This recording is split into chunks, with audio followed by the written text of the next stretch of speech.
Howdy, howdy, everyone! Welcome back to your Hotspur Hood. We haven't been live for a while. We've done plenty of shorts here and there. Dan's done a brilliant show on Friday with TJ Warren. It was recorded. Oh, actually, tell like the Aussie boys did. The Aussie boys went live yesterday at lunchtime. They do their fantastic thing as well. This could be a regular time slot on Sunday, so put it in your diary. Spurs censored, unfiltered.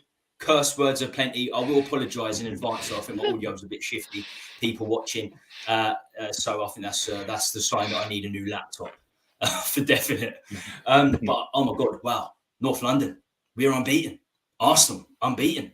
I watched the victory a few hours ago. I didn't think they would get the job done even without Rodri. We'll come on to that briefly. Exact same points. I just looked before. It's exact same points and exact same goal difference, but we're topped by a goal scored, I think. So it's going to be very, very interesting when we come back from international duty. Before we get going tonight, please make sure you like, subscribe, hit the bell. Super chats are on as well. No intro needed for these chaps. Dan's a major part of the channel now. Has been on hundreds of times. No intro needed. So let's get straight down to it. Luton Tottenham, the game. We've got to talk about the chances. We've got to talk about the big chances early on. First 15 minutes, Richarlison had two big chances. Porro, probably, I don't know, was that the worst miss of the four? I don't know.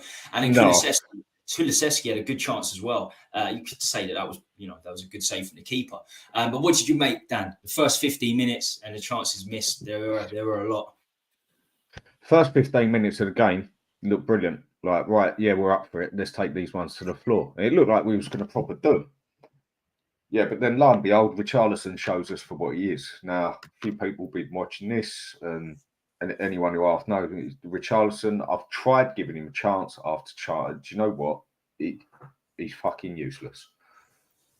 Let's just not even go there with him. Yeah, Porro had a good chance, and Kulusevski, but the two chances that Richarlison had, he should have had one of them in the back of the net. It shows we really do lack a goal scorer up there at the minute. I mean, all right, Son could do his job in the middle, but how much of the ball did Son even see? He didn't exactly get many chances up there. He wasn't involved a great deal, was he? He wasn't involved a great deal. But no, he hasn't but I been don't think that was previous games. He hasn't been involved in previous games, but then he pops up with a goal, I've noticed, so far this season. That's what you want your striker to do, isn't it? Even if you don't see the striker all game, as long as he turns up at the end and bangs it in the back of the net, you couldn't give a monkeys where he's been. But I don't know, we just didn't seem to create enough of it. And Basuma needs a slap round the face. I mean, why he did? Do you know what? I'm glad he got a red card for it. I'm glad he did. Obviously, it done us no favours, but I don't care. I don't dig with all that diving crap, yeah? He deserved what he got, and he deserved to go off for it. I don't even think that should be a yellow. I reckon as soon as someone gets caught diving, especially like he did, it should be a straight red. Bigger ban? Should it be a longer ban? Yeah. 3-match ban. Bang. There you go, mate. Dive again. Let's see if you get 10 points next time. No. So with that one, I've got no sympathy on now. He asked for that one himself. And then after that, I feel we was pretty lucky. We actually come out of that. Out of the misses, which one was the biggest miss out of those misses? Would you say the initial Richarlison one, sort of like the open goal? Would you say it was that one? Yeah, I'd say it had to be that one. But right after now, this is going to annoy a few people. Anti-Kane Spurs fans, I like to call it. Would he have taken those misses? Would he taken those chances? Let's say both Richarlison's misses, Porro's miss. If Harry Kane was up top, do you reckon they would have gone in?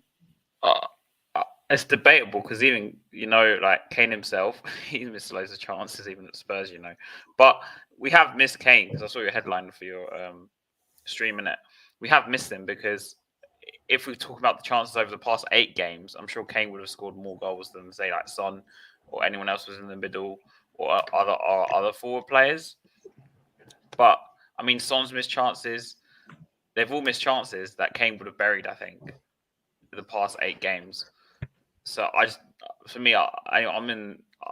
want to give up with Richarlison, so I'm probably in the minority. But as in, like, for me, the positive was you don't want to give up. You don't want to give up, or you do want to give up? I don't want to give up. Give up, mate. It ain't worth it. I mean, you see the two that Richarlison missed, yeah? They weren't Kane goals. They were the one from the one. They weren't ones where Kane would usually be. If anything, Kane would have usually been the one that would have set that up. He wouldn't be at the one running into the left-hand post to tap it in, basically. That is usually what Son would have done. But Son's in the middle there, isn't he? Richarlison, mate, shoot him, bury him, put him wherever, but not on the pitch. I don't know. I still think it's a player there personally, but anyway, and so like, I just think it was positive that we came out the blocks and we had so many chances. I think it was a good thing because the past 7 games we started really slow, but at the end of the day, we shot ourselves in the foot with the Basuma madness. I don't know what he was thinking, and then we put ourselves on the back foot for like 10 to 15 minutes, and I think we kind of had to get into halftime at 0-0 and then regroup. And then obviously he made the change. He had to bring on the midfielder because we're getting overrun. And then we looked better after that. And I think Kulusevski was probably one of our best players yesterday. Yeah, yesterday. Did you go to the game, lads? You just go to home games, don't you? Did you go to the game? No. You know how hard it is to get Luton away tickets? There's quite a few boys there, though. Yeah. See Johnny there. Quite a few boys on the vlogs there. Well, it's to do with the points. But I don't really go to many away games, to be honest with you. But as in for me, I haven't talked to you for a while, I haven't talked to you for a while. You're still a home season ticket holder? Yeah. Unfortunately. Well, not unfortunately this year. It's been good. So far, touch wood. So far, so far, so good. So far, so good is the phrase to use. So far, so good. And keep it at that at the minute. But, there were positives, but there were obviously negatives. I'm just relieved that we got the win in the end, the 1-0. And I think in the end, he had to change his style because, we had to hold the score. And I was quite happy that he did change his style because I was very worried that he'll be very stubborn and not want to change it at all. So I thought that was a good thing. Winning ugly, if I want to phrase it. But it wasn't an easy game to watch, put it that way.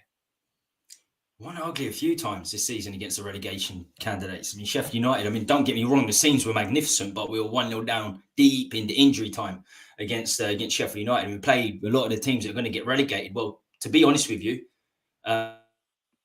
statistical facts, 4 of the teams we played, half the teams we played are in the bottom 4. So, Luton, Sheffield United, Burnley, I think Sheffield United's a bit different, though, because they were sitting so far back and we had 11 men. So naturally, we had more of the ball when we were at home, and we're just trying to break him down, which we couldn't do till like the last, obviously, 10, 15 minutes. But this game, because we went down to 10 and Luton were at home, I think dynamic was a bit different.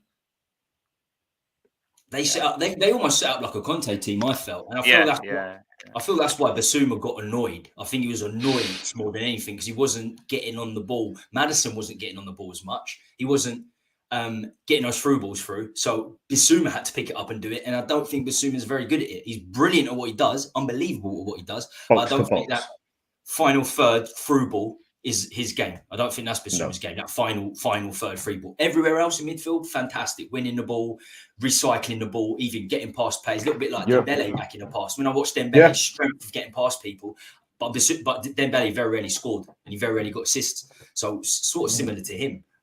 But yeah, he didn't have a great game. I was going to ask, was it a dive? I think practically everyone I've talked to. It was blatantly a dive, mate. But go on X, and there's a lot of people that are saying it's ridiculous. How is it sending off? And they're comparing it to things that happened 6 years ago and 2 weeks ago in the Premier League. But it was blatant. It was a blatant double. So yeah, in terms of the chances, first 15 minutes, when I was sitting there, I'm sure like people watching or Haz and Dan, when you've watched Premier League for 10 years or over, you just need to watch it for 10 years. When you miss chances, it can come back to haunt you. It can come back to bite you, more so being a Spurs fan. So, and you can see from that point on, the 4 big misses, Luton's confidence grew and grew and grew. But thankfully, after the sending off, we held them off. I still felt we did at halftime. We got the sending off right at the end of the first half. I felt like we're still going to hold on. We're still favourites. We just need to score an early second half goal. We did, and we did. We did just hold on. So yeah, the next bit was going to be the next pulse. Was this a? I mean, look at his face. His face is just. It was terrible. It's just even his face is giving it away. His face is giving it away. It was embarrassing. But his reaction as well. You've got to look at reaction. His reaction. He was just, yeah, mate. I dived. I definitely dived. So I don't know how you can argue with it, even as the most chest beating passionate Spurs fans. You can't argue with that. It's an absolute definite second yellow card. The first one was a definite yellow card as well. So what can you say? I think with Basuma, it's been coming because he's got a yellow card in like what, half the games. Yeah, almost. But do you know what the bad thing is now? Yeah, he's now banned for the next game, and then when he goes to the next game, he's still got 4 yellow cards. If he gets another one, he misses 4 yellow. Yeah, exactly. If anything, it would have been better off that he just got a bloody red card. You know, simple as that. And maybe had 2 games off and he's back for Chelsea, because that's where we're definitely going to need him.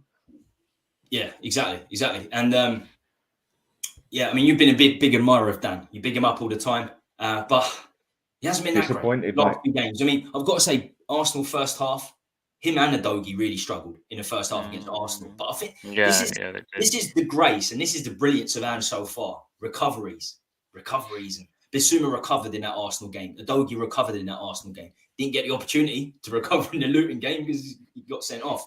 But the last couple of games in general, I don't think he's been that great. So we got to hold off. We got to hold off the unbelievable Bissouma praise that people are putting on him just for a little while. Just hold off for a little while. I know, Dan, you think I think he's the best player. Better than Bentancur, and you think he's better. You think he's better than Bentancur. Even if Bentancur came back and was fully fit, he recovered from his ACL, you'd still take Bissouma over Bentancur.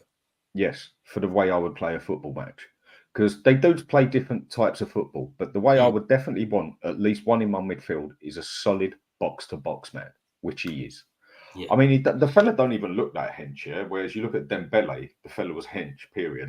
He was built, wasn't he? Yeah? He was a fucking boulder, wasn't he? He was a boulder. Exactly, yeah. But he's one of them players. He's bloody quick on his feet. He's good at his tackling. He's good at his short passing. He's got his eyes in front of him 9 times out of 10. He wants to go forward all the time. And box to box, he's perfect. Dembele, I find, not Dembele, sorry, Bentancur.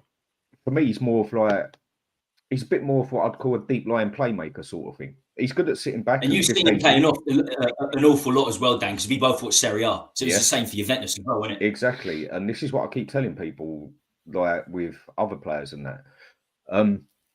When he was at Juventus, they used him a lot as a defensive midfielder, but his job weren't just to be the defensive midfielder as such.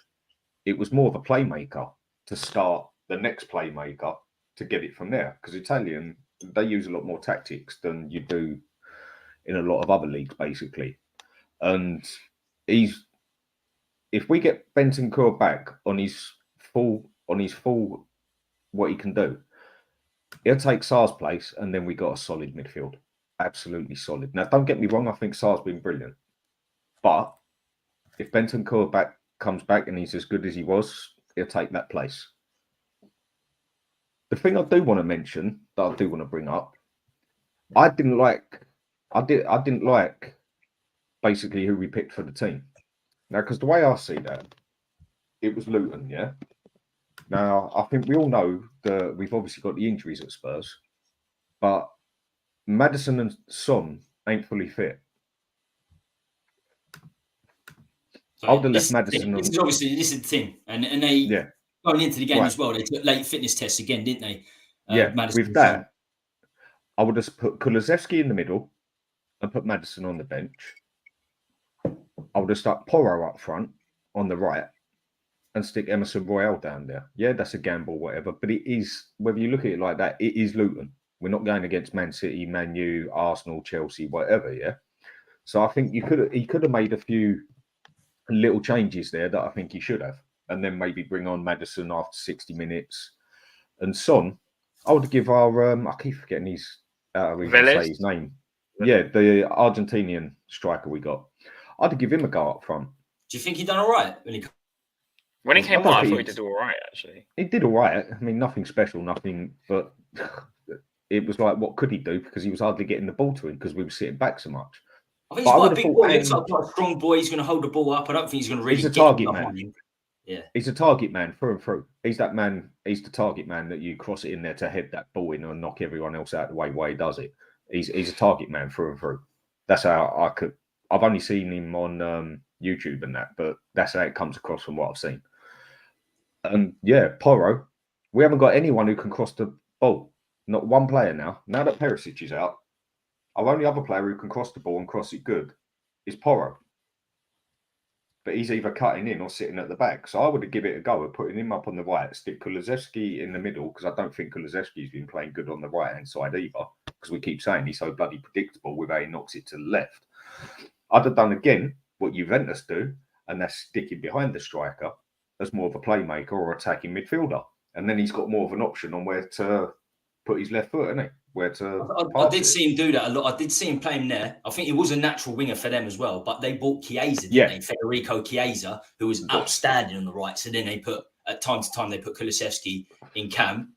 Ironically, front of Bentancur. In front of Bentancur. So Bentancur and Kulusevski played in a lot, sort of like a free attack, in a free centre midfield partnership. So that's a good point. And a lot of people have talked about Porro on the right wing. But I'm in disagreement with that for one reason and one reason only. Because you bring in Emerson in, and I just don't rate Emerson one way or another. No, nor do I. I'll let you take over, Has, because the thing is, because me and you, we're in the same bracket when it comes to Emerson. I feel.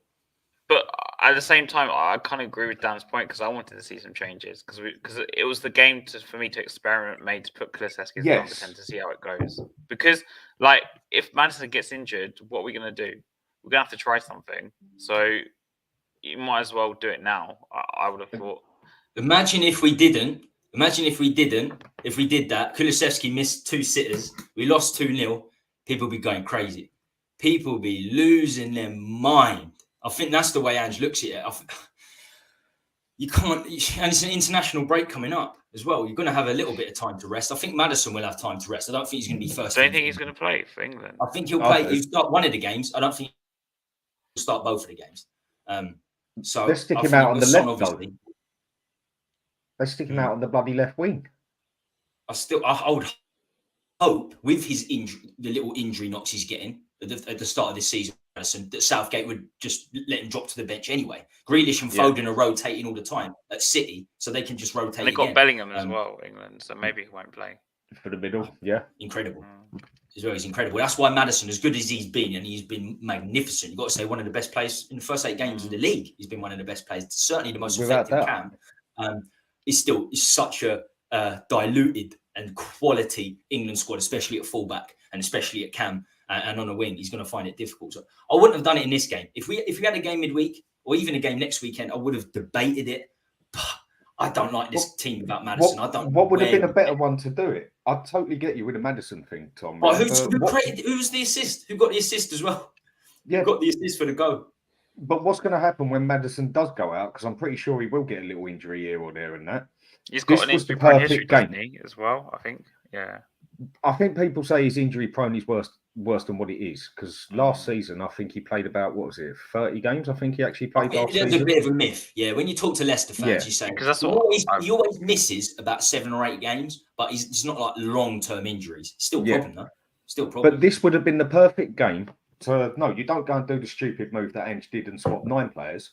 But, mess about with 3 players. It would have been the perfect one to give it a go. And if things weren't going right, 60 minutes gone, right, Son up front, Maddison behind, and with whatever's going now. Because that's where you could have said it was, that was a game to mess about with a little bit, if there is any. I mean, what other games can you really do it in? There's not any cups anymore. Exactly. I mean, that's another thing where you would have thought they'd usually do it would be in the Carabao Cup or whatever, but he tried that and done 9 changes, which obviously didn't work. I think the only way, the other extreme with that one. But I do agree with you, Danny. Exactly. I would never have done it. It wouldn't even cross my mind, to be honest with you, leaving Maddison out or Son, because I think I don't know where we get goals without him, to be honest with you. Certainly the assists.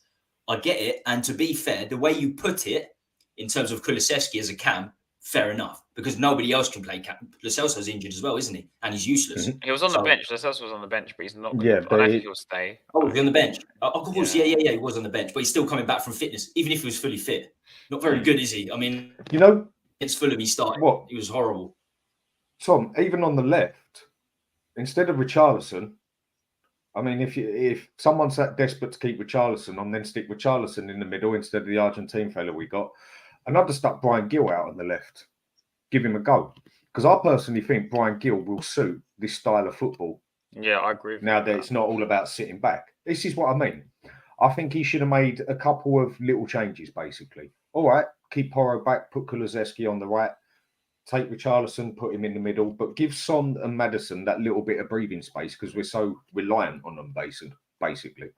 And give Gil a little go on the left. And then, again, if it's not working properly, change it round by 60 minutes, 50 minutes, 70, whatever they want to do it on. But I would have thought this would have been the perfect game to give a couple of the other players a little, just how they're going to work out there. This is the current injury list. I mean, as we know, Gil was back on the bench, wasn't he? Lo Celso was back on the bench, but they're gonna need serious game time. They're gonna need a hell of a lot of game time. Hopefully, Gil goes back into the Spain under 19, Spain under 21s, and gets a bit of game time there. Lo Celso is always in the Argentina squad, so international football. So hopefully, he gets a bit of game time there as well. I wouldn't have made those changes. I think we're on a run. We're on a real run. And I think when Maddison does get injured, I think he will get injured, especially around Christmas time when you get 2-3 games a week. You're certainly going to have games. I think it's 7 games in Christmas, 6 or 7, something like that. And when we get back, what do you think? When we get back, sorry, Haz, just want to say, when we get back, we've got 2 games in 3 or 4 days. I think we've got Fulham and Palace. 3 days later, we got Fulham, something like that. So. Probably going to have to rotate then. Sorry, Haz, come in. I was going to say, so obviously you mentioned how he might get injured over Christmas. What are we going to do when he gets injured? We don't even know. Like, where's the creativity going to come from? Because I actually think this team relies more on Maddison than it does for Son. Well, look who come up with the assist. I mean, Maddison the last few games against Arsenal as well. Same. He went hiding. He wasn't very good. He didn't really get on the ball a great deal, but then he turned Saka unbelievably, brilliant assist, and then he just grew from there. And the same the other day against Luton. It wasn't great, but when it mattered, he came alive. And that wasn't just an assist. It was a brilliant assist from the right. He usually does it from the left, the through balls for the centre. Does it off both flanks. He's so unbelievably key this early on in the season. It's incredible. We need the reason I agree with Dan doing it against Luton is because you need to try something else just in case Maddison does get injured. So then we'll know what to do. Because my question mark is, when Maddison gets injured, what do people want us to do? Isn't that what training's for? Do you think I think Angie's looking at training and thinking, there's nothing there. Fuck it, let's just play Maddison. And we'll bring him on when we're losing. We'll bring him off. Are we going to play Lo Celso? No, that's what I mean. We've done it against Fulham and we went out the Carabao Cup. So, this would have been the perfect time to try it, as far as I'm concerned. If you're going to try it, perhaps this is the good time to try it. But I don't know. I think if we start losing and dropping points, I think we could go in a sequence of losing and dropping points. So we've got to keep this going for as long as possible. And let's face it, even with Maddison on the pitch, we got through by the skin of our teeth. We really did. And that's what I wanted to talk about as well. First 15 minutes, we missed a lot of opportunities. Second half, Adebayo missed pretty much. I'd say that's in line with Richarlison's missed open goal. That was pretty straightforward. You had was it Brown who missed a free header? Completely free header. That surprised me the most because Luton score a lot of goals from direct balls, from headers. They certainly did in the Championship season. They got promoted. That surprised me probably more than the Adebayo miss. So would you put their missed chances up there with ours, Dan? How many? I'd actually say they were worse. I'd actually say that one of theirs was worse than Richarlison's one. I mean, the goal, it was there blatantly, and it was clear open, and somehow he got to it and managed to get it past the goal. But either way, I think that was even worse than Richarlison's. But it still don't mean that I'd want to keep Richarlison. No, I don't think. To be fair, Dan's been banging that drum way before the season started. He's like, Richarlison is absolutely fucking useless. Do you know what? There's a phrase I use for him, and I've said this on a couple of sites now, So there's certain ways you're meant to say things, whatever, because otherwise people say it's offensive. Right, unscrew the man's head, even though you could do something else, but unscrew his head and let him play. Then he really would look like a headless chicken, because that's how he plays. He looks like a headless chicken on the pitch. He ain't got a clue what he's doing. He's got 2 left feet. Even left feet, he might as well have jelly on his boots and that. I think he's awful. I think this. Do you know what? I think there's actually a place for someone that's a headless chicken. But when you're paying £60 million, you don't want a headless chicken. You don't want a headless chicken. If you pay £10 million, it's all right. Like Solomon looks like that. I think as Solomon's career grows, he is going to be a bit of a substitute. Just go for it, use his pace and see what happens. He's free to £10 million, all right. But £60 million, supposed to be the heir to Kane. I'm convinced when we signed him, he was the heir to Kane. We knew Kane was going this summer. Levy signed him as the backup for when Kane goes. I'm convinced that's what Levy's plan was. And it looks like that's what it is, although Son seems to be doing very well in that striker role. So he's got away with it in many ways. But I certainly feel that's the way we went. And that Adebayo miss. Yeah, we were lucky. Would you say we were lucky by the end? Has the fact that we didn't concede at all? I think this was Luton's best chance to win a game, really, and arguably against the top 6, 8 side. I don't know what we call it nowadays. Like, this was their best chance, and they didn't take it. That's true. Yeah. So we were lucky. In the end, we were quite lucky not to concede a goal. But you know what? When I saw the highlights and I saw the Adebayo miss, the open goal, the first one straight after the second half, I looked at Vicario's position. I was thinking, do you know what? Even if he got down target, Vicario might have saved that. He done so well, Vicario, getting down to it. If you actually look at Vicario, he got really, really close. So even if he did get it on target, it could be like one of the saves of the season or something. I've got to say, absolutely. He's a very good keeper. I told everybody when we got him, when they all started complaining for the 12 million, this and that, we've gone for the cheap one again and whatever. Yeah, I still think Raya was our first choice, and I think he was our second choice. Because for everywhere you're going to buy something, you should have a first, second, third, fourth choice, whatever, because it's not always going to work on getting the first one, is it? And yeah, I do reckon he was our second choice. But again, I've seen him play in Italy. And he ain't a bad keeper at all.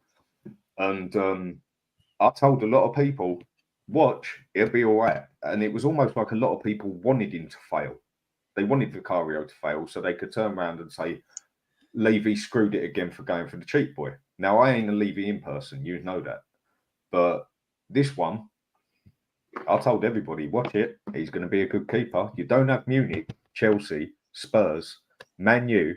Inter Milan were literally just about to get him where Man U were getting Onana. And we just basically snatched him from under Inter Milan. So He has been other than the first game, he's been very good. Other than the first game, he was horrific against Brentford. My only issue I thought, fucking hell, we've got another Golini here. Because his kicking was awful, his coming out for the ball was awful. He was really, really nervous. But since that point, I can't really fault him at all. He bosses the midfield. He's been outstanding. But as I said again, look, half the teams we played are going to get relegated. My only issue with Vicario is I just wish he was more commanding when it comes to the corners. Like the team, like with Ange, like with a lot of the players we signed, there's a long way to go. Long way to go to the end of the season. But the signs with Vicario are very, very good. And just coming back to Adebayo miss, he could have saved that. He actually could have saved it. It wasn't far away, even if he had hit the target.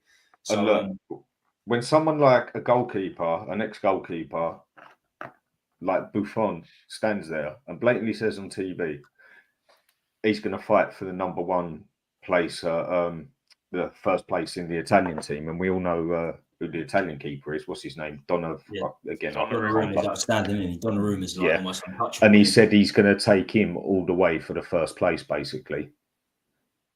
That's going, son, because Buffon is one of the greatest keepers there's ever been. I do agree with that, but you've got to be careful when players come out with this sort of thing. So I have heard this before.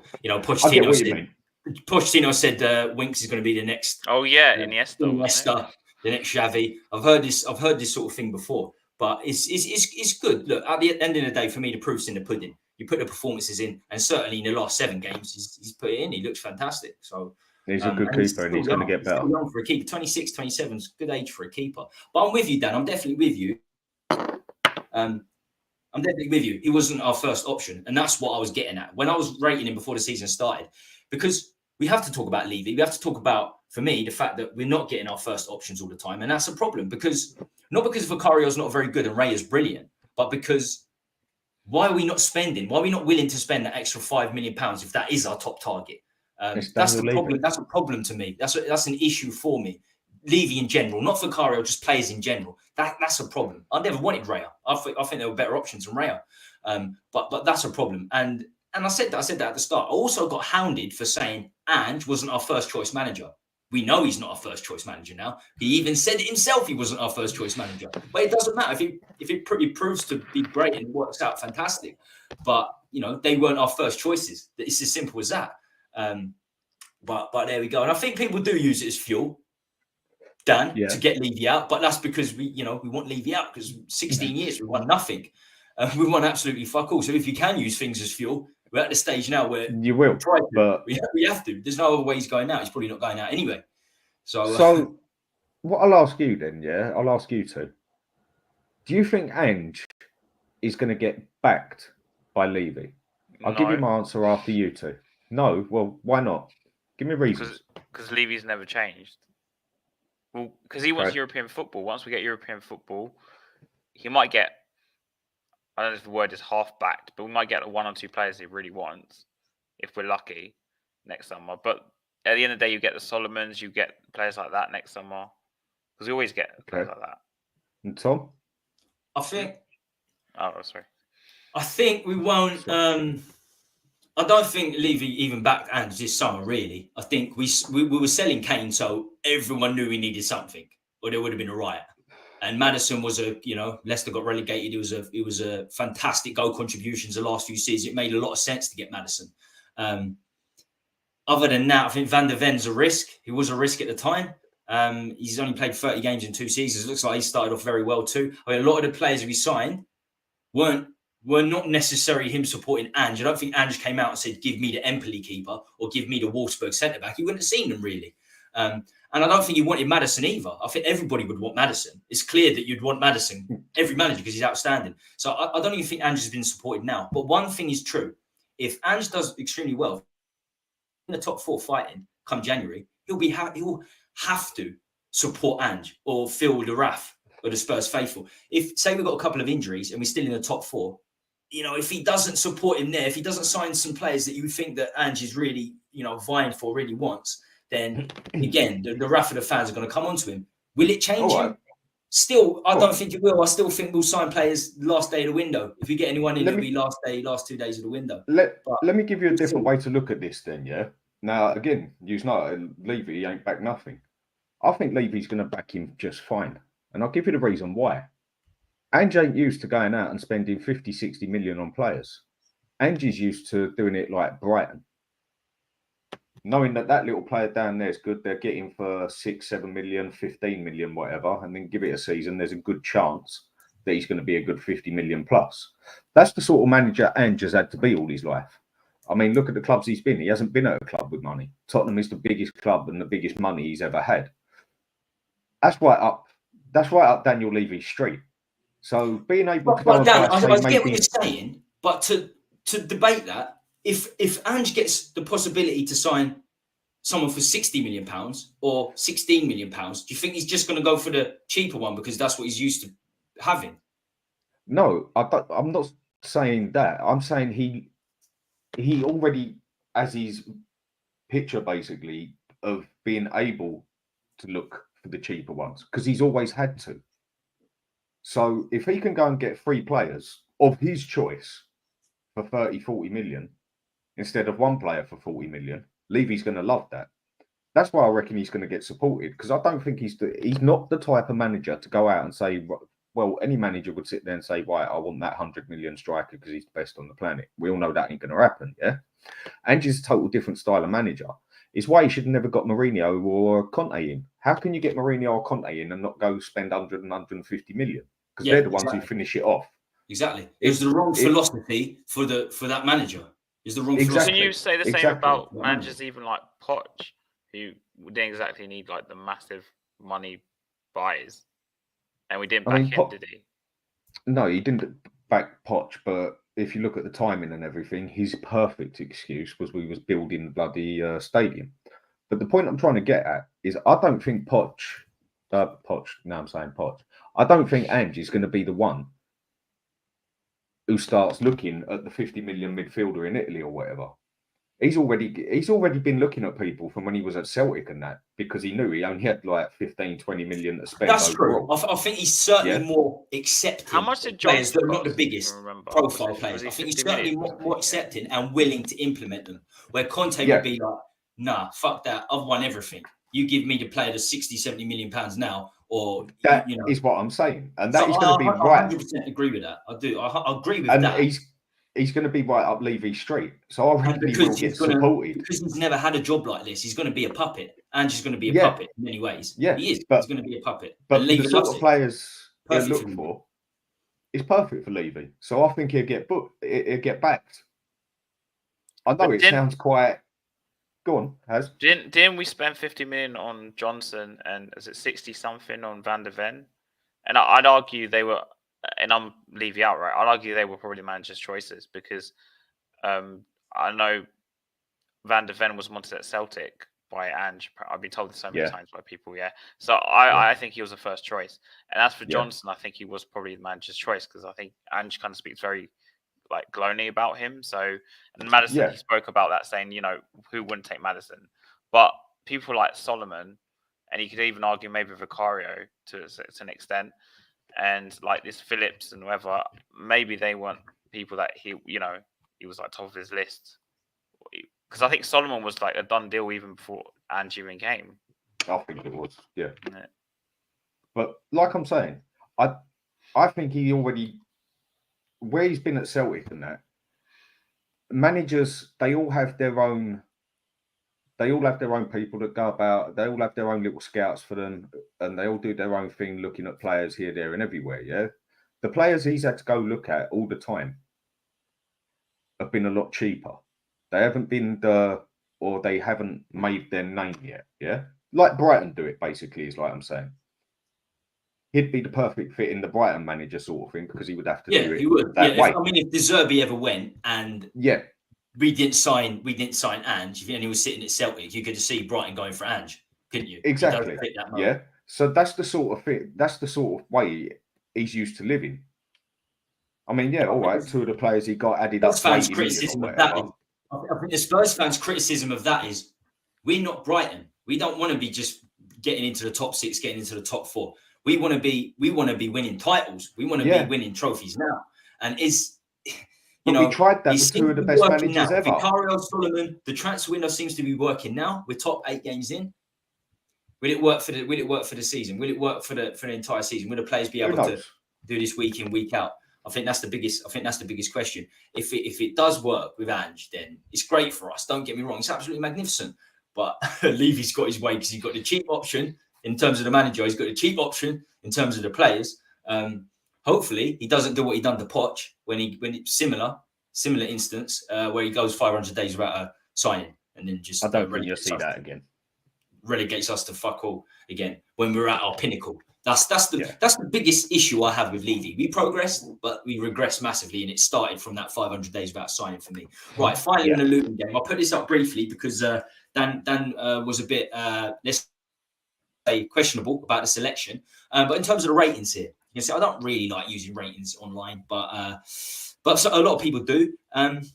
Would you agree with these ratings? I'll go through them quickly. So Vicario 7, Romero man of the match 8.6, Porro 7.1, Van de Ven 7.8, both centre backs done well. Adogi 7.2, Bissouma 5.2, of course, descending off. We'll have a lot to do with that. Sar 7.5, Maddison 7.7, Son 6.8, Kulusevski 6.9, Richarlison 6.6, and then you got the subs at the bottom there.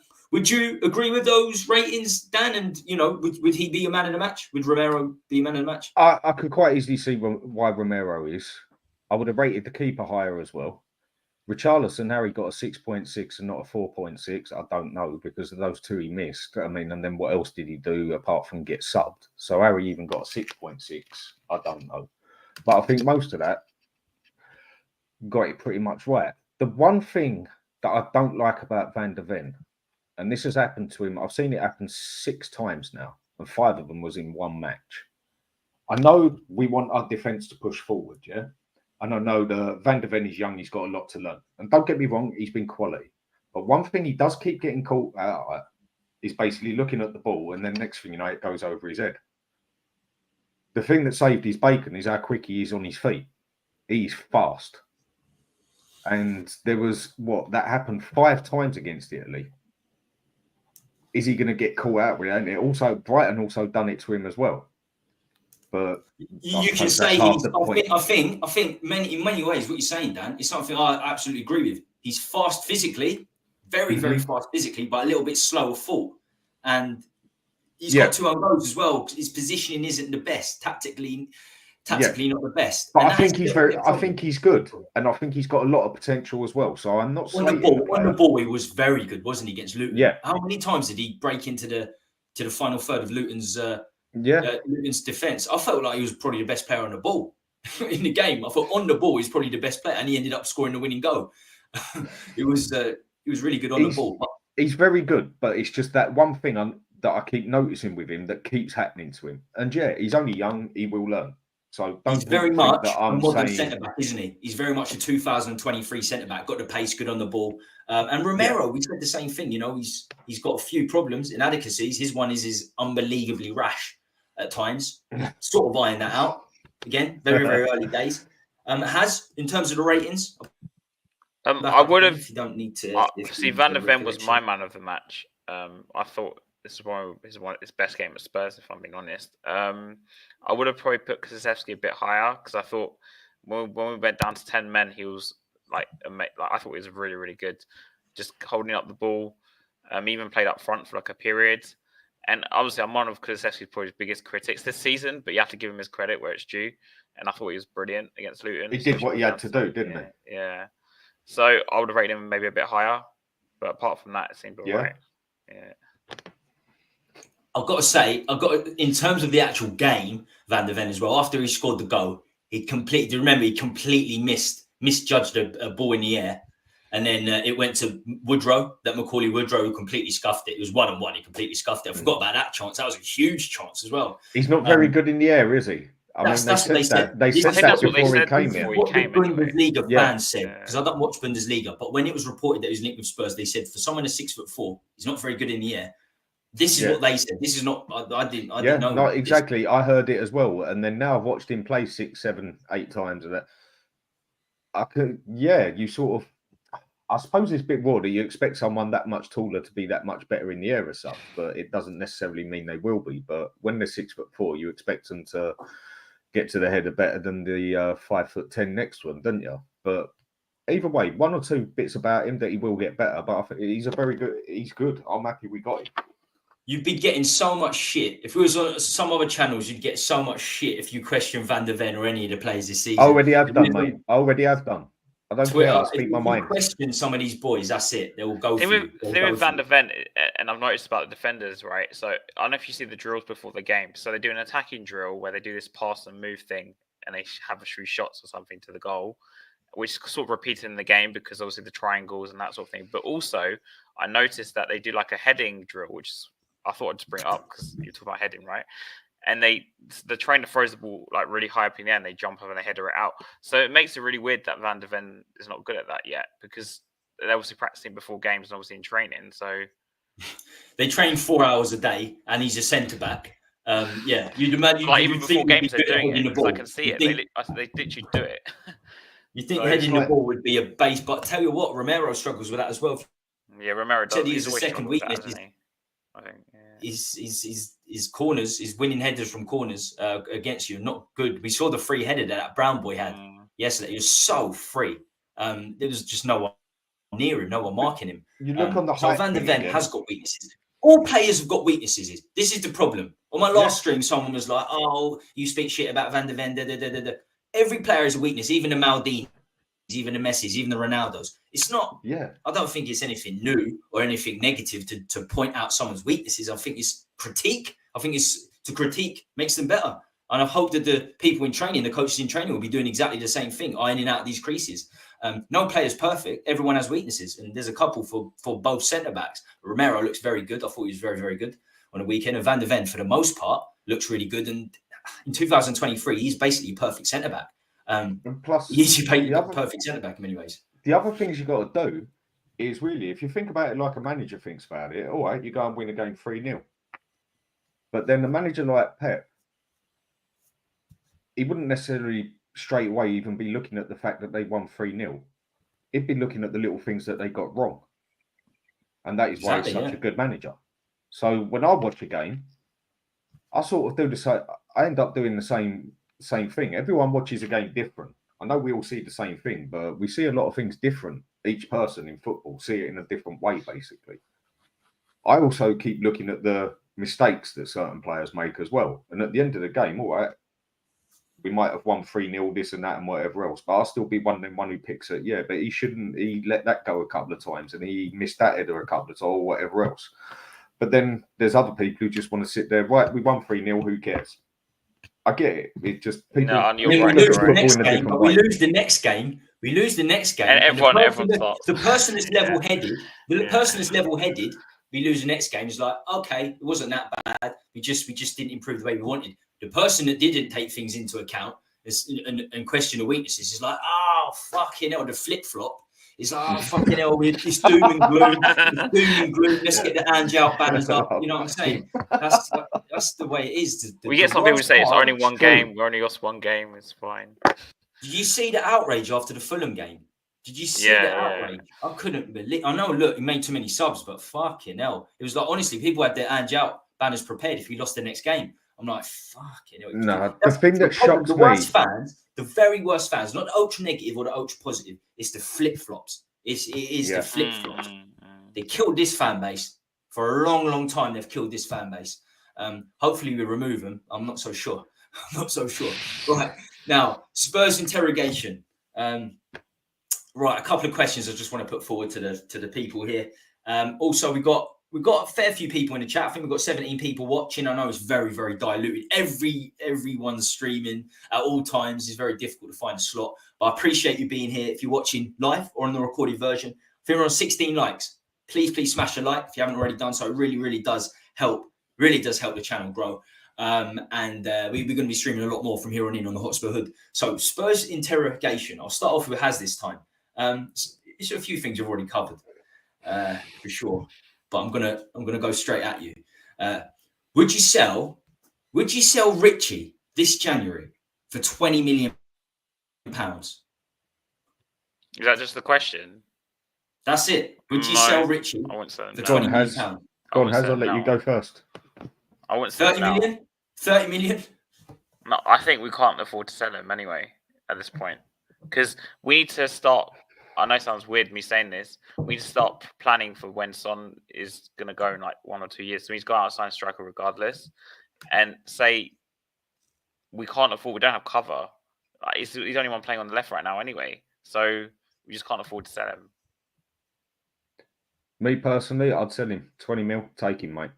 And then see what I can get. That's a third of what we paid, £60 million. Yeah, well, you look how he's played for the past. We paid £60 million for him, and he scored 4 goals in like season and a quarter, basically. It just, you ain't going to get 60 million back for him. I don't care. Go sell him over to Arab or like over there and that, or wherever and that. Just I think the question always has to be, you know, I know it's just a silly question, of course.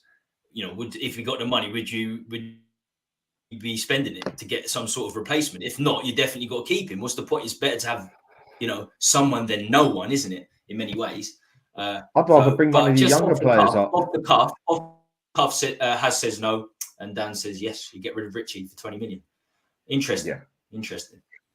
I wouldn't. I actually rate Richarlison off the bench. I think off the bench, perfect. I think he scored the Sheffield United winner off the bench, didn't he? And he got the assist for the Kulusevski goal, yeah. And he scored the equaliser. Oh, yeah.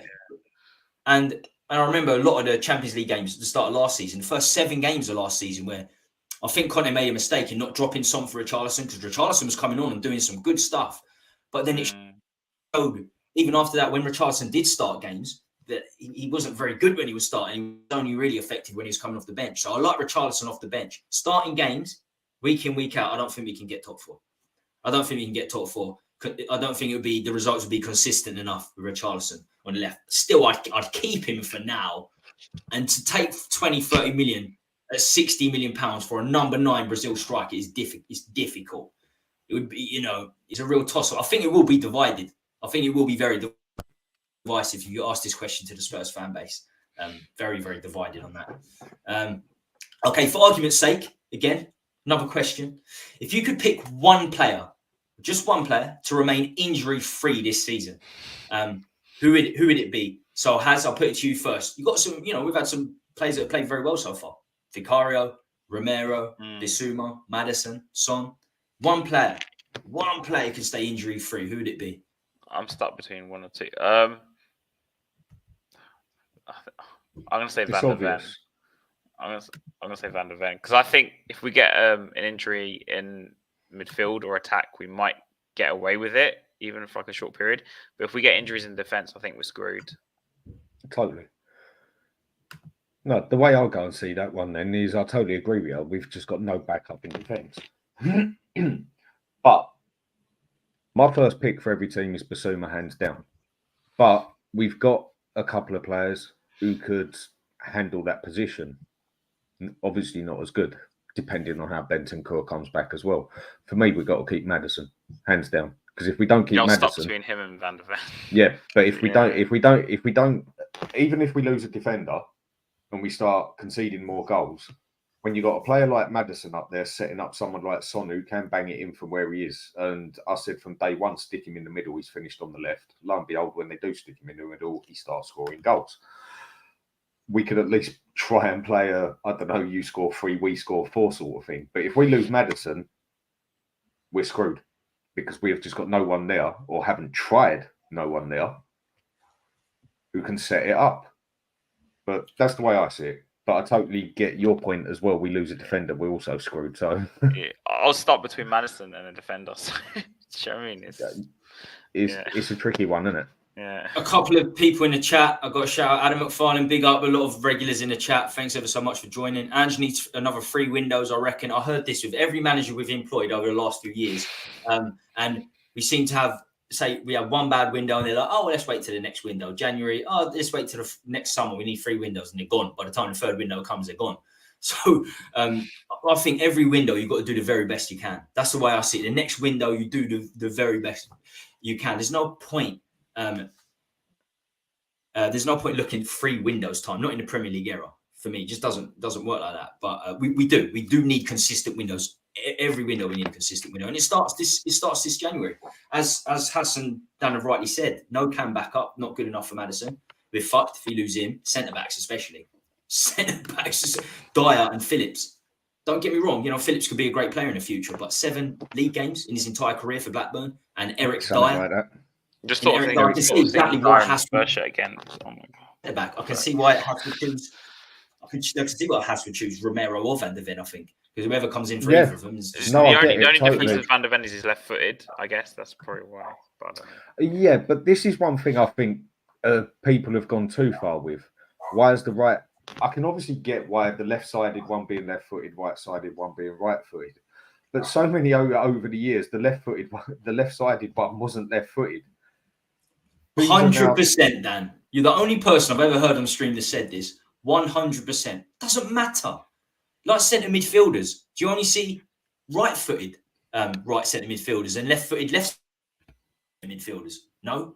Most people are right-footed, so you see loads of right-footed left centre midfielders. Makes no difference. Doesn't really make much difference at all. But it's just, I don't know, people I can get Eric Cannell. I could get Eric Cannell, but I really wouldn't. Yeah, but I suppose it's not as important as some people say. I suppose it's good. I agree. But actually, it depends on the way you play as well. If you play really wide fullbacks, it's actually better to have different footed. Of course, if you're on the right, you've got the ball on your right foot. On the left side, you can play the through ball to the fullback easier, can't you? Because it's on your right foot. Or you have to spin it with your left, side foot it. So depending on how you play, you could be better in reverse. So it's overly talked about, to be honest. If you're good enough, I agree. If you're good enough, it doesn't matter what foot you use. And I've said that for a very, very long time. Hi panel, Jay Ashraf. Do you think Brighton gave Liverpool a better game than we did? I was in and out watching the game. I tell you what, it was a reaction after losing 6-1 to Villa. Because I tell you what, that was shocking from Brighton. And they did give him a very good game. And I lost my ACCA because of them. So, because I put Liverpool to win, both teams to score. So that pissed me off. Last minute. Yeah. But then, to be fair, as I told Dan before, Barcelona fucked my ACCA up anyway because it lost to Granada. But still, at the time, I weren't very happy. It was a great game, though. It was a fantastic game. Yeah, it was. I watched it, actually. Yeah. I mean, all the games were good today. I didn't see the West Ham game, obviously, but 2-2 against Newcastle. I bet that was a cracking game too. You see, You see Liverpool and Brighton though, and Spurs and Liverpool. You can't compare them in any way. The game, it was 11 versus 9. So I don't think you can even compare the games basically because they're just two total different matches, different things. So I don't even think you can compare the games. But fair play Brighton today. It looked like they was gonna cave in basically when it went to 2-1, and they muscled back. Fair play to them. I watched the game. It was a good game. Easy to drop your head after going in the lead, then going 2-1 down, especially when you lost 6-1 the week before. I thought it was a better game than the Arsenal City one. It was actually a better game. It was a better game. It was a better game to watch. Oh yeah, well I got that wrong. I said all the games today were good. It wasn't a great game to watch, Arsenal Man City, but to be fair, two very good teams can cancel each other out. You know, if they're two very good teams, you can. Arsenal deserved to win in the end, though. I know they did, but like they did deserve it. Yeah, I'd say so. And one thing I would definitely say, I mean, when I was chatting, when I had my show the other day with TJ from America, USA. Yeah, I know TJ, yeah. And I mean, if you're good, you're good. Simple as that. Whether it's a team or a player, I don't care who I support. If that Saliba they got, mate, end of this season, he is going to be world class, and I'll be surprised if someone like he's as good as they get, and I'll be surprised by the end of the season. He is a player I will call world class, and that's a phrase that I think is used way too much. And I think someone like Real Madrid had just come in, or even Man City. Even here, thank you. It's I think in the summer he was linked with PSG. Was it PSG, right? And then he signed a new contract. Yeah. But I think what it is, I think Arsenal have got, as much as it hurts me to say, I think Arsenal have got a pull. Whereas Spurs need to sell their best players if the big clubs come in. But Arsenal, once upon a time, were a very, they got Declan Rice for 100 million this summer, so. Exactly. They've got the Henrys, they've got the Vieiras, they've got the invincible history. They've got the history with players actually, you know, growing up. A lot of players grew up as Henry as their main man. That's the guy that they. That's the legendary striker to them. So that's probably why Rice went to Arsenal. You know that. You know why would he go there other than Chelsea and Man City came in as well. They're a big club, Arsenal, one way or another. It hurts to say, but they're a big club. Even the bad years, the last decade, Arsenal still won 4 FA Cups. The bad years, like 5-6 years, we've had the better team. As far as I'm concerned, other than at the start of last season, we've had the better team. We've got nothing to show for it. They got 4 FA Cups, so they're big club. The only thing we preach about is that we got to a Champions League final, which was very good. And we won the fucking Audi Cup or something. We lost it in the first 2 minutes. Champions League final. Which it should have never been a handball. But that's again going back on it. But that was all thanks to Levy screwing the whole thing up. Basically, he only had to take us that one step further. I'm going to get onto Spurs' chances of winning the title because people are talking about we're still unbeaten. We're top. We're unbeaten. But before I do so, Man City lost 3 games in a week. They've lost the last 3 domestic games. They've lost. I think Newcastle, Carabao Cup, they went out. Wolves they lost, and obviously Arsenal today. Do you think Arsenal got a real shot in winning the title? Do you think if you say Spurs are not going to win it? How long is De Bruyne out for? Most people would say, most realistic Spurs fans would say they're definitely not winning the title. Outside that, if Man City don't win it, Arsenal the favourites. How long is De Bruyne out for? Do you know? He's out till about January. Till January. From what I've heard. Because I think that, to me, that's the important factor. Because if De Bruyne comes back, I think City will be totally different. And they've got Rodri coming back as well, innit? So, because he's out. I think De Bruyne's the most important, though. I think out of all of them, that's missing. Because they're just a different team without him. I get you, but I think that Rodri's the most. Is that how you say his name again? I'm terrible. Rodri, yeah, Rodri. I think he's their best player. I think he's probably at what he does the best player there is at the moment. There's an argument that if you're going to do a Premier League 11, your best Premier League 11, if you had a choice to win the league or whatever, you'd put De Bruyne and Rodri together in there. There's a very good argument for that. He'd get in any team in the world. He would literally walk in Real Madrid, Barcelona, Bayern Munich. He's obviously at Man City, Paris Saint-Germain, Arsenal, Chelsea, Tottenham. Keep naming any team on the planet, he'll walk straight into it. Who did they sign him from? Was it Portuguese club? Rodri, I think they come from Atletico Madrid. I think he went from Villarreal. Quite good transfers. I think he went from Villarreal to Atletico Madrid for a season, and then he had an unbelievable season. I think he went from Villarreal to Atletico Madrid for a season, and then he had an unbelievable season. I think he went from Villarreal to Atletico Madrid for a season, and then he had an unbelievable season. I think he went from Villarreal to Atletico Madrid for a season, and then he had an unbelievable season. at Atletico Madrid, and people thought £60 million, Man City dropping £60 million on this guy, and then it's fucking worked out. But the same thing happened to him, like what happens with a lot of players at Man City. First season, bang average first season, but since that point, got used to the Pep methods. He sort of Guardiola molds you into the way he wants you to be. And I mean, he played Rico Lewis in defensive midfield midweek, was outstanding against Leipzig. He put Bruno Fernandes in front of the back four today, like Cam. Like some of the shit he does is crazy. I know it didn't work today. He plays John Stones as a defensive midfielder. Yeah, for not just for a game, for about 10 games on the bounce. He was John Stones was really good last season. John Stones in the Champions League final was the one. He was the main man as far as I was concerned. I thought he was the best player on the pitch by a mile. But again, we all see games different. Right.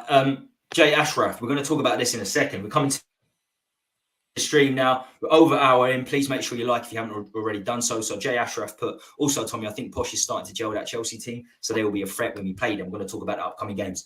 Nothing worse than a big ass from WTP. Right, final segment. Here we go. 20 points from 24. Victory. Title contenders. People are talking about this. This was what TalkSport put out. Tottenham have only had more points after their first 8 games of a top flight campaign in 60-61, 24 points when they last won the title, the big one, the title. Would you say we're in a title hunt now, Dan? Are we in a title challenge now? Right. Let me just go back a year to the start of last season when everyone was saying this is the best start we've had since 60-61. They said that last year as well, didn't they? Obviously, this year's better. Obviously, this year's better than last year, but it was still the best one since 61.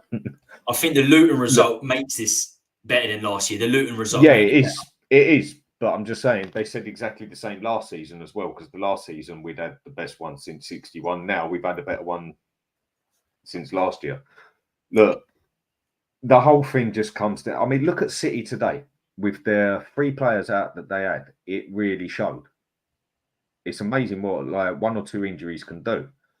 If a team can go the season with lack of injuries and that, you don't know who's got. I think this season's going to be. It's starting to look like it's going to be a lot tighter than people might have realised. I still think City are going to win it. I still think they're going to do the Champions League, and it just wouldn't surprise me if City pulled off the treble. Because City usually do a double treble, yeah. or a quadruple. I could honestly see it. Why? Because look again, everyone's saying, "Oh no, City are falling apart, this and that." Where were they last year?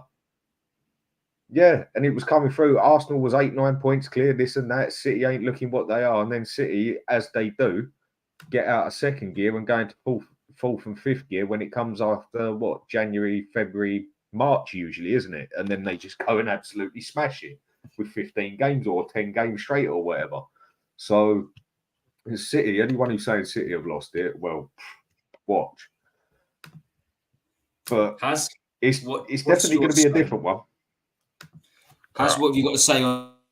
Well, we're not in a title race. Challenges, I don't think we're in a title race, and I wouldn't say that until we get to like February, March, and if we're still within 5-6 points or something, then I'd say yeah, we are. But unfortunately, also in January, for me, this be a realistic thing. We need to go out and sign like 3-4 players. Like I'm not talking just cheap ass buys, but like proper players that will come in and make a difference. Will Levy do that? We've seen past history he hasn't. The last time we were in that sort of position, I can think off the top of my head, when we were, how many points off the top under Redknapp in 2012? Went and signed Saha and Nelson. So there you go. But the one thing that to our advantage this season is that we do have the element of, because it's Ange's first season, maybe some teams won't have worked us out, and we've only got 1 game a week, so we can patch up players. And as long as, like Dan says, as long as Maddison stays fit, we're going to score goals. So, but like I said, I think it depends on what happens in January, really, and where we are and what we do. There's nothing expected of Spurs this season. Yeah, that's an advantage we've got. Everyone's expecting Man City to win it, Arsenal to take it all the way, Liverpool to get their gear together and give them both a good go. Chelsea, everyone's just thinking, what the hell's happening with them? Are they going to do something? Ain't they? Whatever. But everyone looks at this whole thing and then looks at Spurs and laugh for obvious reasons. It is but they're not going obvious to be why. now. But I don't think they're going to be now because we're top after 8 games. So I think the teams around us are going to start looking, and I think that's what Luton done. I think he tried to take Maddison out of the game. He knows how vital Maddison's been. The Luton manager, he tried to just take him out of the game, nullify him, and in many ways he did. But that's Luton. Yeah. Imagine if that's the way them teams play. Sheffield done the same thing as well. When you go and play games against people like, again, City, Arsenal, Chelsea, whatever, you're playing skill. Yeah, you're obviously going to always have that player on there who gets stuck in. When you go up against someone like Luton, I look on people like Luton and Sheffield and that, they're what I used to call the old Bolton.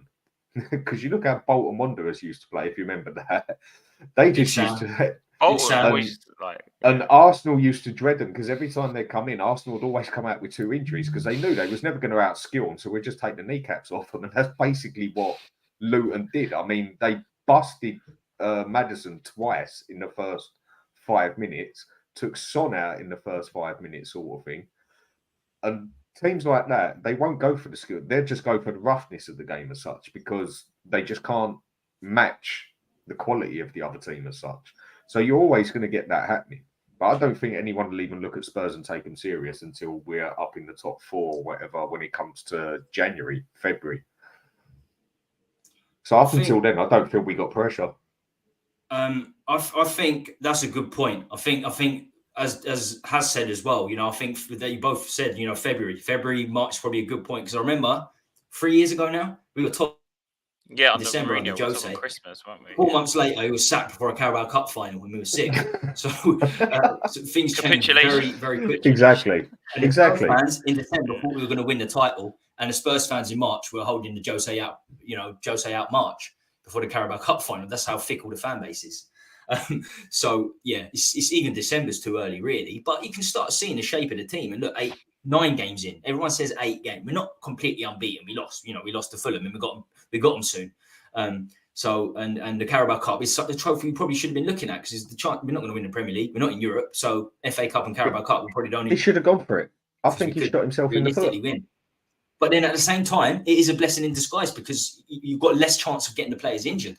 So you've got to weigh it up, haven't you? Winning the title for the first time in 16 years, but then you still have to win 5 games, or keeping the players like Maddison fresh. It is a balancing act. That's what the manager's job is. It's a fucking balancing act, isn't it? Question for you two then, yeah. What would you rather do? Spurs finish 8th and win the Carabao Cup, or Spurs finish 6th and get in Europe? I'm taking 8th and Carabao Cup personally. Oh, 100%. I'll take it over 4th. I'll take Carabao Cup. Yeah. Because we've got nothing. Because we have got absolutely nothing. So I think he shot himself in the foot getting himself out of that one. Because we could have ended up finishing 12th. But if he'd have won that, everyone would have just been, 12th. But you know what? At least we got a bit of silverware and he'd have had more time as such. But again, personal opinion on that one. I know others would just rather get in the Champions League or whatever else. We've done that enough times and done nothing in it. So I just want to see a bit of silverware at Spurs now. It's been too long. 16 years, 32 transfer windows for Levy. Luton looked like a basketball team that were asked to play a football match.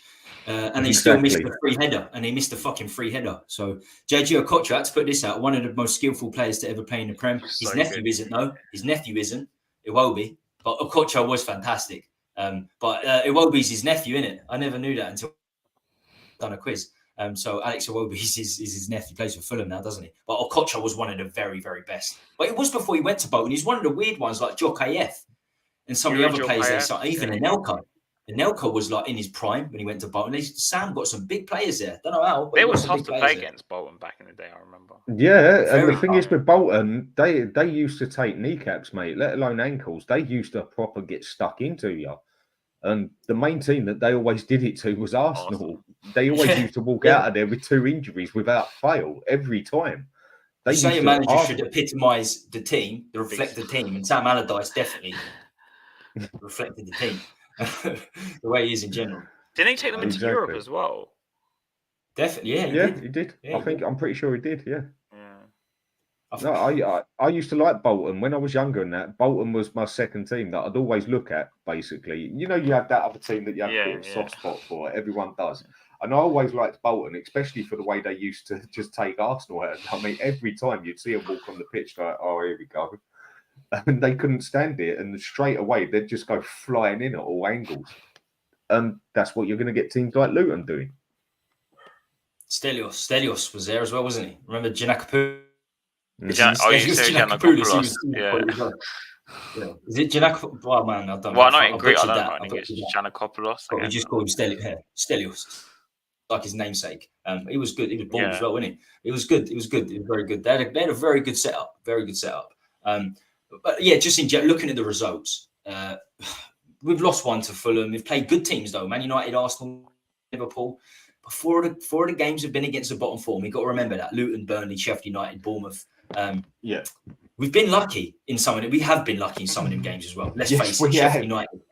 Deep into injury time, we were 1-0 down to Sheffield United at home. They're bottom Sheffield United. They lost 8-0 the week after to Newcastle. So that wasn't great. Luton wasn't great, let's face it. So that was the long way to go before we can start talking about title challenges. And the big one for me was always going to be the big one with the lack of depth that everyone's alluded to already. If Maddison gets injured, I wanted to say I worry about Maddison the most because like that, I really do, because you know, even if you put Dyer, Shock and Phillips in there, we've got no assist maker. For me, there's just no other assist maker other than perhaps Bro. But he's a right back. Do you know what I mean? You're relying on a right back to offer all your assists. It's you need goals to win. Maddison. You need goals to win. I think, look, the best way I put this, which I think every Spurs fan should look at it this way. So far, so good. What's going to happen in the future? Who knows?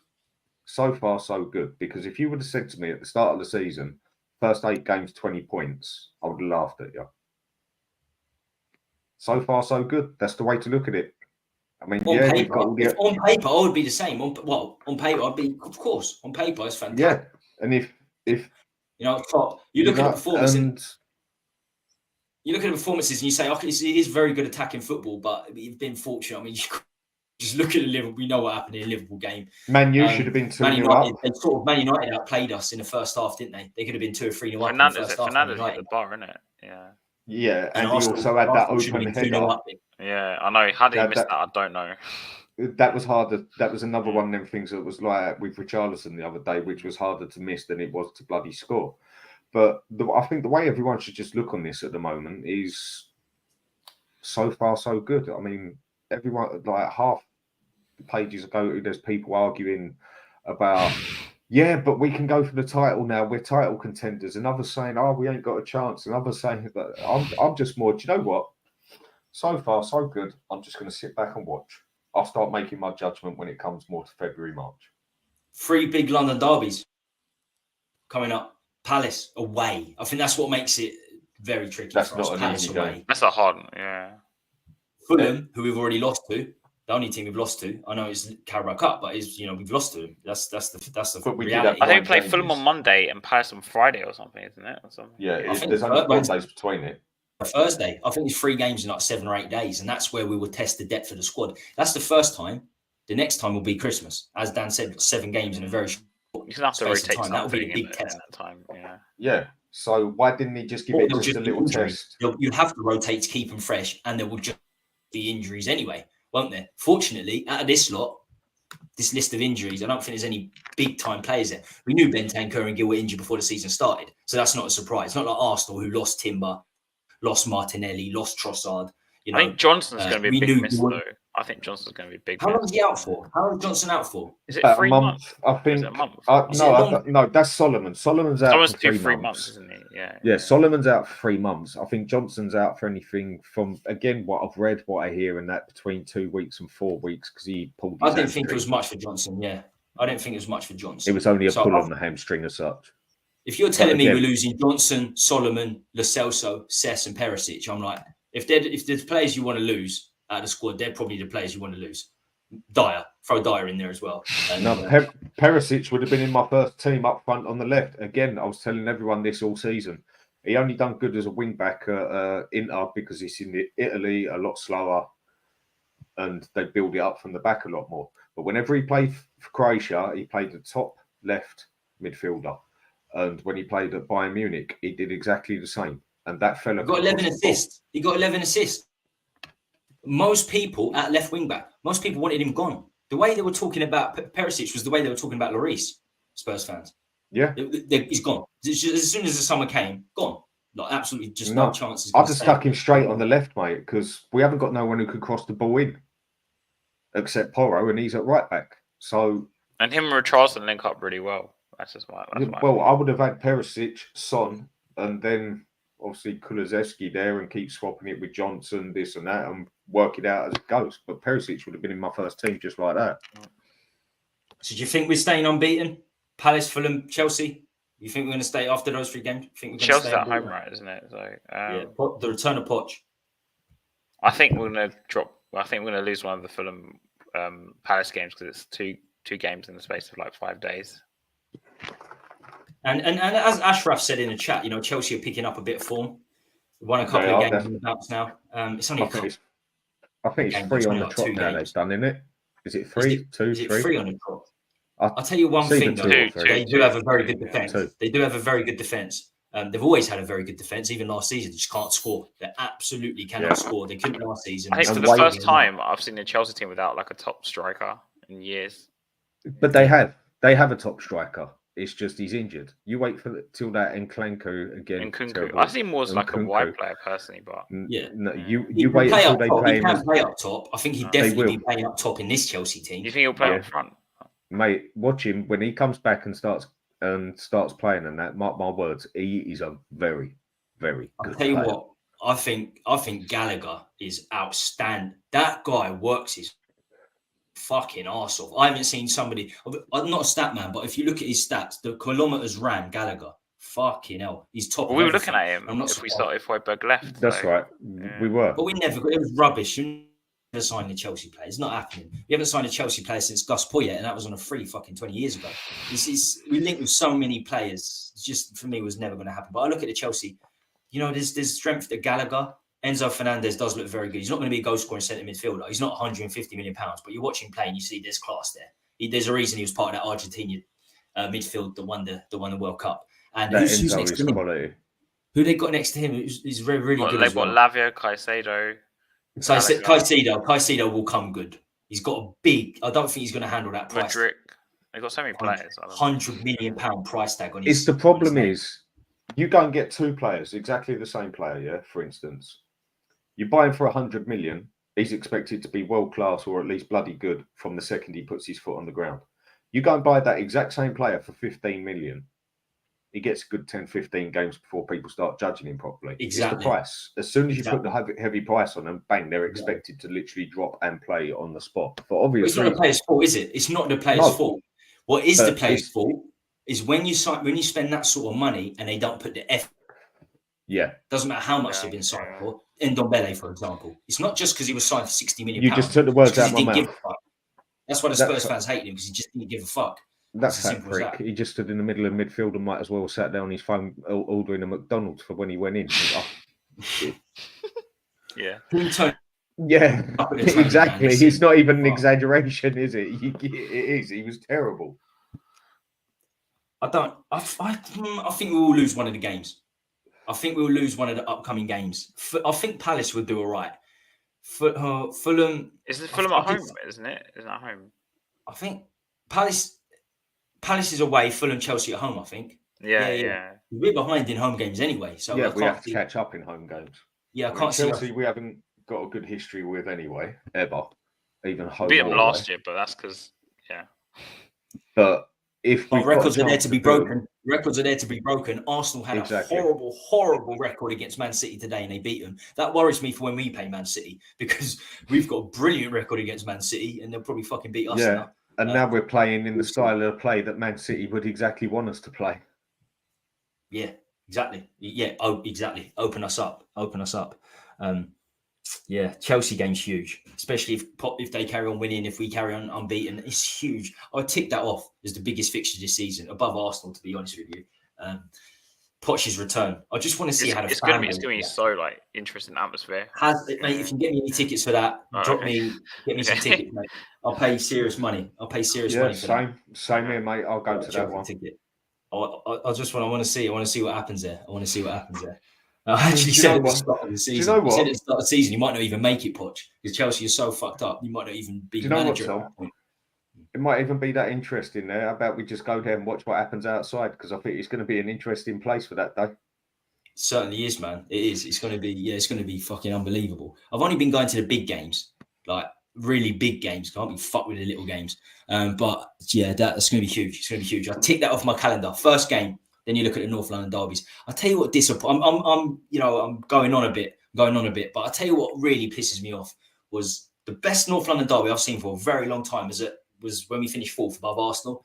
Last 3 games of the season, that's when we want Arsenal. Like last 3 or 4 games of the season. It was only that game because the original game got postponed, wasn't it? That's where I want to be playing Arsenal. Then there's so much on the line. The atmosphere there was incredible. It was incredible. I wish we'd done that, but we just get it. The fixture list, you just get out of the way early for we one seem to reason. play them away first and then home like late in the season. But it's not late in the season, is it? It's done by February. The rivalry's done by February. Imagine if we're both in a title race. I know it's not going to happen, but imagine we're both in a title race. When's the second game? Is it not in April? I thought it was in April. Is it April, March, April, May? It's still going to be. I think we're still going to have about 12. So you have a run of like City, Arsenal, Liverpool, or something 3 weeks in a row. Another thing is we've still got a lot of the middle ground teams to play. As I said, we played all the bottom 4. We played one of the very best teams in the league, Liverpool and Arsenal. Man United not really doing it. So we haven't got Man City yet. We haven't played Man City, but the Brightons, the Villas, the Fulhams, the 6th, 7th, 8th teams that will come against us with no pressure. They will not have any pressure on them. Villa are not going to be easy because Villa have got a better team than we have overall. They got a better squad. First 11. We got a pretty, if everyone's fit, we got a pretty solid first 11 there. But squad-wise, like we've been saying the whole time, it's terrible. Arsenal got the same problem as well. Bar having Timber there, who got injured straight away, their squad's terrible. The drop from, say, Declan Rice to Jorginho is massive, same as it is with us in all places. But I think centre mid is thin. I agree with Arsenal's centre mid. I think centre midfield is thin. And their defence. Probably at left back, yeah, because they had Timber. Because I saw Timber play right back for Ajax and centre back. But he played all across the back 4, I think. Pre-season, he was playing left back. That's why they let Tierney go. They let Tierney go because they planned to Timber and Zinchenko at left back, Tomiyasu and Ben White at right back. So it does make him weak in a couple of positions now. But I don't know why they let Xhaka go. I'm glad they did. I hate Xhaka, but just keep that experience in there instead of Havertz. I would have kept Xhaka wants to go. I think that's why they let him go. Either way, like I'm telling you, Aston Villa, their squad as a whole, it's not a massive drop for if they lose a player in the middle to who they can replace it with. Villa have got a good squad. That Diaby's show through the season. Yeah. Diaby's quality, Pau Torres' quality. I think Douglas Luiz is one of the best centre mids. Very, very underrated. Douglas Luiz, very underrated. So as a squad, I think they've got a really, really good squad. Top manager Emery, he's won 4 or 5 European trophies. It's unbelievable. On the trot. Great record. Unbelievable record. Right, it's late. It's Sunday night, 11 p.m. We're gonna call that a night. We're gonna wrap it up. We'll wrap it up for today's show. Much love for everyone watching tonight. As I've said previously, thank you ever so much for watching. I know it's a lot of Spurs fans channels going live at this time. If you're watching live on the recording, please make sure you smash a like, subscribe, hit the notification bell. We got lots and lots happening. Dan's releasing stuff all the time. We've got the Total War Spurs boys on a Saturday. Come join us Tuesday. It's our flagship show, N17 Effect, 8 p.m. Make sure you join us for that. And Has, you're involved. You're involved in your own channel. You're hosting some other channels. You're here and everywhere. Yeah. So that's what you're up to, my friend. Yeah, so Hotspur TV is my channel, so please subscribe if you haven't already. If you want to follow me on Twitter, it's at Hotspur92. Yeah, I host on View for Myself on every Friday night. How many followers have you got on Twitter? Come on. I think it's like, I've had it for years though. I can't remember how much it was right now. 14K. Just boy's Twitter. Huh? You've got to know this guy. If you haven't subscribed to his channel. But anyway, yeah. So I host on View from the South on a Friday night. It's a preview show because, as you know, that channel does review shows. So I'm on the review show on the evening as well afterwards, and they have a few other shows, obviously, here and there. And yeah, so yeah, that's where you can find me. Sometimes I'm around other channels, but it's just as and when really. So I'm not really fixed anywhere. Right, peace up to everyone in the chat. Peace out, I should say. Daryl Denton. Take it I haven't easy, seen you everyone. for a while. It's good to see you, but you're right at the end of the stream, Daryl. You have to go back and watch it again. But as I said, if you're watching the recording, get in the comments. We'll try and reply best we can. As I said, Dan's a big part of the channel now. So yeah, we're both heavily involved. So stay safe, stay free, stay classy. The Whites unbeaten. It carries on. It carries on. See you later, everyone. When is Yeah.